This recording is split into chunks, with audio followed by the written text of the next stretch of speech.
You ever wake up one day and you just know it's going to be one of those days where you tick somebody off? Well, today I'm going to talk to you about video games that just don't hold up.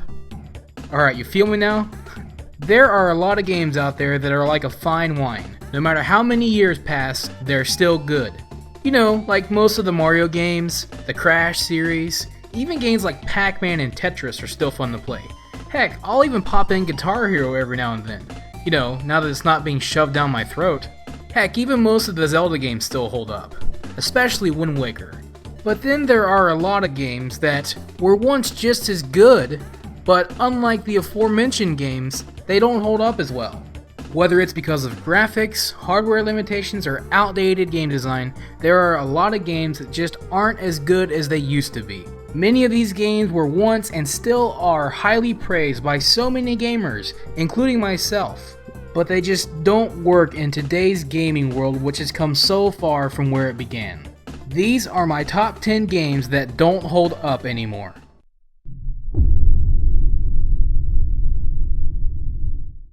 Look, I know, I got it, I understand, I know how important Metroid is to so many of you guys. I mean, I was more of a Mega Man kid, to be honest, but I get it. Metroid was awesome back in the day, but that was back in the day. Today, it just isn't as fun. I'm sorry. I mean, when you compare the shooting mechanics in Metroid to a game like Contra, Samus feels as stiff as a board. And don't get me wrong, a lot of the mechanics still work. There's a reason why Metroid spawned an entire genre of gaming, including games like Shovel Knight. Heck, even Super Metroid is still a great game. It holds up really well in comparison. A lot of the Metroid games are still fun to play, even some of the newer ones. Matter of fact, when we get the new Metroid game, Nintendo, because the original, it's starting to show its age.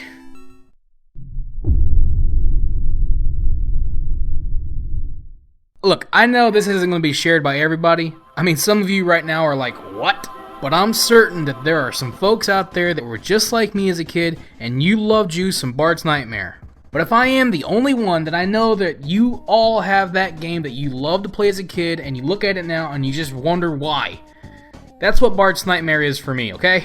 This game was weird, alright? I mean, it's been like 15 years, and I still don't know what's going on. So I'm Bart, and I fall asleep doing homework, and now I'm in a nightmare where I have to find the homework, and if I succeed at the mini games after finding the homework, then I get the pages of homework, and if I get all the pages of homework, I wake up and I get an A. Why? Why is that happening? It literally doesn't make any sense, okay? I didn't question it as a kid, I'm questioning it now, and it bothers me. You know what else bothers me? Every single sound effect in this entire game bothers me. Mom and Dad, I am so sorry. The thing that bothers me the most about this game is that there is absolutely nothing that tells you what the crap you're supposed to do. They could have at least thrown in like a Mario Party style controller explanation before each of the minigames. Nope, you have to figure all that crap out on your own. That was actually part of a larger trend going on in gaming back then. A lot of games came out that didn't tell you what to do. And it wasn't so much fun to figure out as it was just really confusing. As a matter of fact, a lot of these games wouldn't hold up today because these days we have the opposite problem.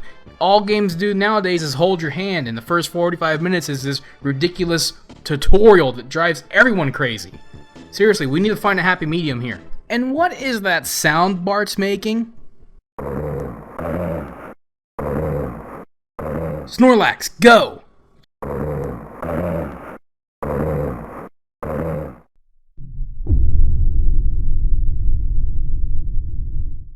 This game was huge when it came out. I remember getting it day one and playing the crap out of it. And I remember my parents not being very happy about it either, which made it even better. And to be honest, when you consider this game came out in 2001, the graphics really aren't half bad for that time. I mean, they don't hold up today at all, but at the time, they were just fine. Really, the game was a lot of fun back then, but today it just doesn't hold up. Mostly because there have been newer games in this series that are so much better, that have taken what this game was and really improved on it, especially Grand Theft Auto 5. Red Dead Redemption is another great example. Even though it's not part of the same series, it is a product of what Grand Theft Auto 3 started. But those games, which are still extremely fun to play because they've made improvements, greatly overshadow Grand Theft Auto 3 and make it completely unplayable for me. Now, it's common for games to produce sequels that make improvements. For example, Super Mario Galaxy 2 is a big step forward compared to Super Mario Galaxy 1, but that doesn't take away anything from the original Super Mario Galaxy. It's still a lot of fun to play, but I don't feel the same way about Grand Theft Auto 3. Even though I used to love playing it, I just don't enjoy it anymore. The controls feel clunky, the world is uninspiring, and the missions are frustrating and outdated. Grand Theft Auto 3 is one of those games that was really groundbreaking for its time, but it's been pushed aside and dethroned by something that is so much better. Which leads me into my next game. Oh boy.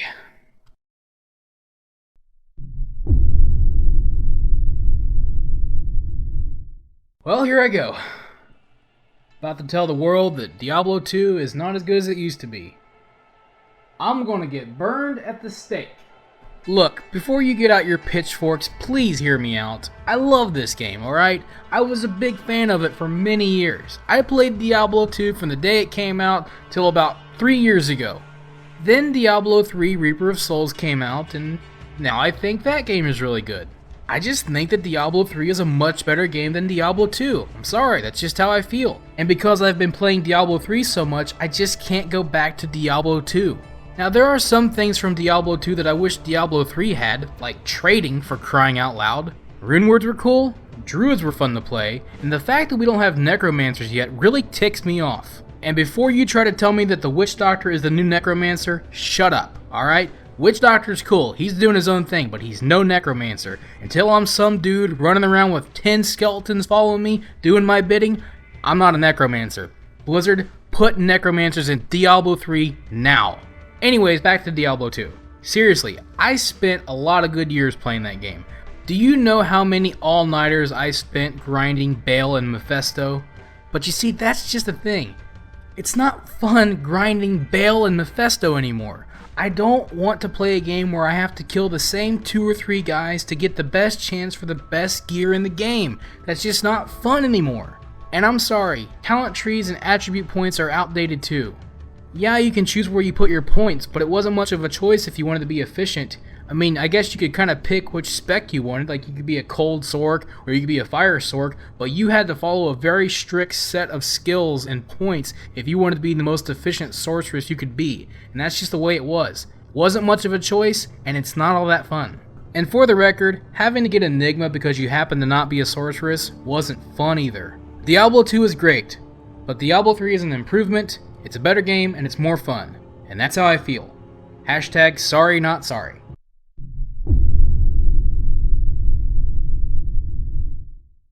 Here's another game that I didn't want to put on this list. I remember the first time I played Donkey Kong 64.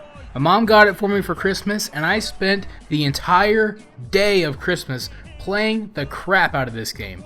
And then that went on for a few months, because there was so much to do. There was so much crap to collect.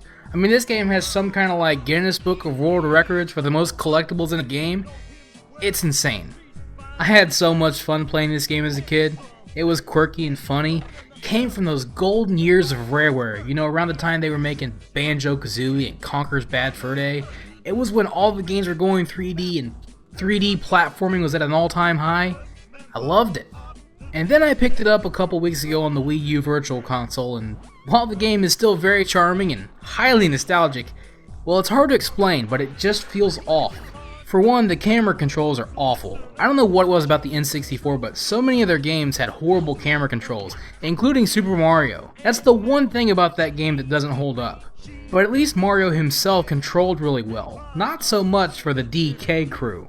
The controls just feel really stiff. I mean, it's like everybody's in slow motion, and at the same time, you have this sensation like you're constantly walking on ice. Like you float around when you jump. I don't know, it's really weird. Seriously, if this game were a part of the Kong family, he'd be called Clunky Kong.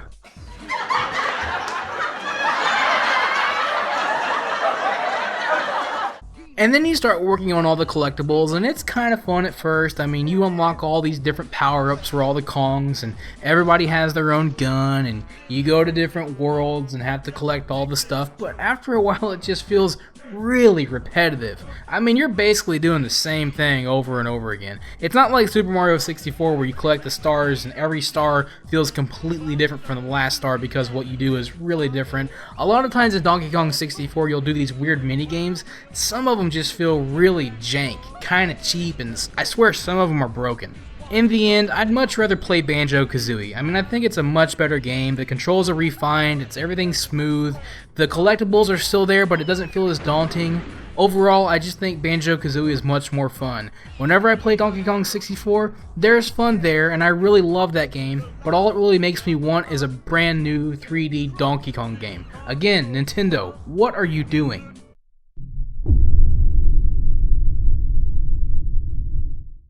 So this is Tomb Raider 2, and when I went to record the footage for this game, I did not realize how right I was about it. This game sucks in every possible way.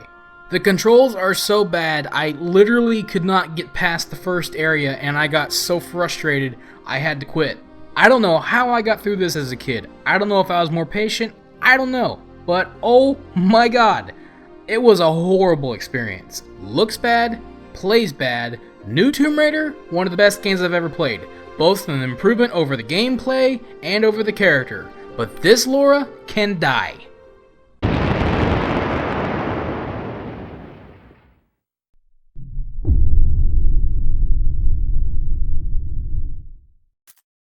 Resident Evil. Yet another gem from the PlayStation 1 era, but this game is a little bit more complicated to explain why I'm putting it on this list. Resident Evil was a groundbreaking hit back in the 90s. This game scared the crap out of us when we were kids, even though the characters are extremely cheesy and the infamous voice acting is among the worst I have ever heard. But I'm showing footage from the HD Remastered edition to help prove that my issue with the game has nothing to do with the graphics. As a matter of fact, this is a case for how a lot of times HD remasters just don't work. While they do work in some cases like Wind Waker, they don't work in other cases like this piece of crap and this piece of crap. Because if the gameplay is outdated, it doesn't matter how good the game looks. Now, I wouldn't consider Resident Evil to be a piece of crap. As a matter of fact, a lot of it does still hold up. Its scare factor, for example, is still strong. To test this, I had a 17-year-old friend of mine come and play this game for the first time, and it scared the living daylights out of him. He even said, "This has got me kind of shaky."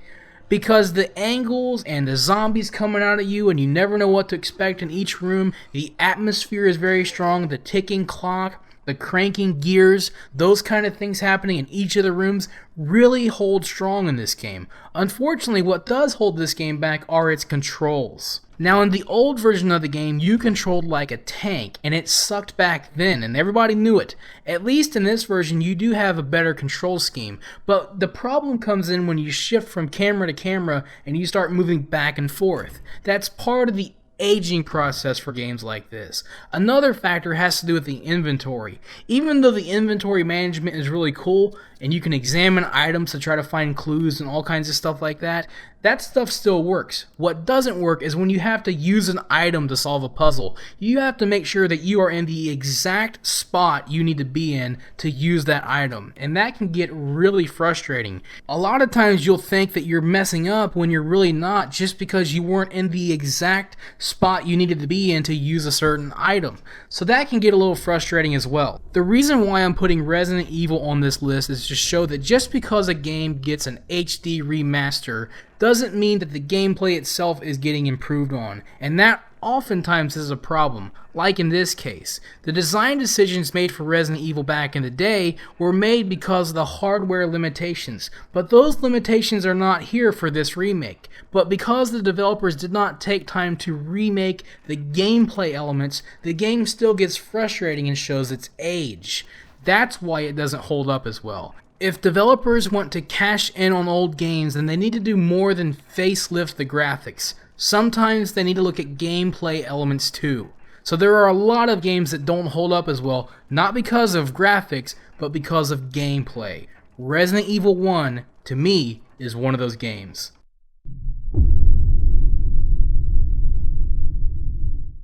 I absolutely love Mario Kart. My favorite one, personally, is actually the newest one that came out. But I own several, including the original.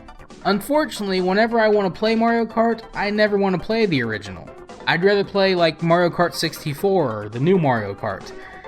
The original Mario Kart was good back when we didn't know better, but then new Mario Kart games came out and they were better. They had better power-ups, they looked better, they sounded better, you could play with more people. It's a perfect example of a game that isn't really bad, but it just doesn't hold up because it's been replaced by newer versions of itself. Also, why with the split screen? What's the deal? Why split screen when I play by myself? Why can't I have a full screen of me? I don't understand that. I don't know why the map is there. I'm sure there's a reason. I just don't know what it is.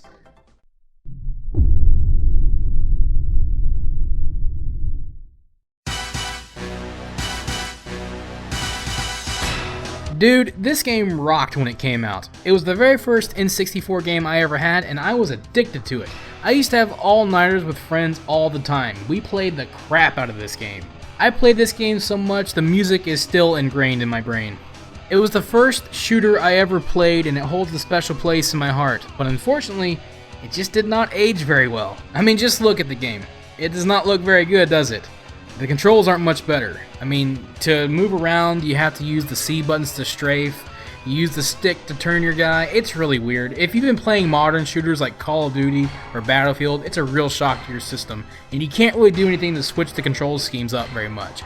There isn't a lot of precision required or available in this game either. You rely a lot on auto-aiming, and that's why whenever people try to tell me that Call of Duty isn't as good as GoldenEye, I think they're crazy. The genre has come a long way since GoldenEye, and like its movie, the game has not aged very well.